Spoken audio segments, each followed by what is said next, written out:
Salam alaikum, Zulfilaoun. Bonsoir.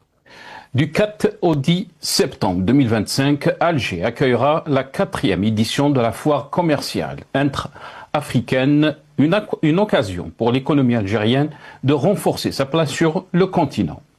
Cet événement majeur, orchestré par la Banque africaine d'import-export en partenariat avec l'Union africaine et le secrétariat de la ZLECA, se présente comme un moteur clé pour accélérer le commerce intra-africain et impulser l'intégration économique au sein de la zone.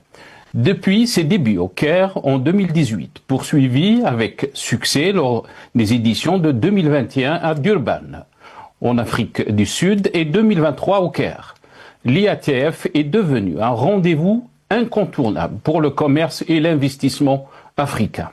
La foire se distingue non seulement par la qualité de ses rencontres d'affaires, mais aussi par la signature de conventions stratégiques majeures favorisant les échanges continentaux.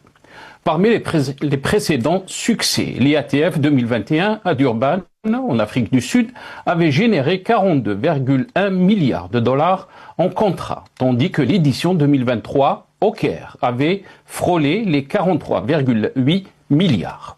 On annonce plus de 35 000 délégués venus d'environ 75 pays participeront à l'événement et plus de 2000 exposants présenteront leurs offres dans des secteurs diversifiés: infrastructure, agriculture, santé, industrie créative, automobile, finance et technologie de l'information et de la communication.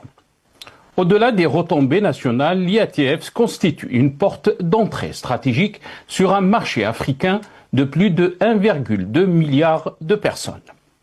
La question qui s'impose: sommes-nous préparés en tant que pays à saisir ces occasions pour renforcer la place de l'Algérie sur le continent africain?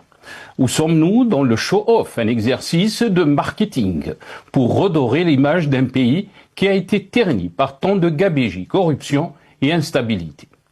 Le défi, certes, est immense, mais on ne peut prétendre à diversifier une économie avec un deuxième mandat de M. Tebboune, qui s'annonce comme une continuation du statu quo, caractérisé par une répression accrue des libertés publiques, une gestion économique rentière peu viable et une instabilité chronique de nos institutions.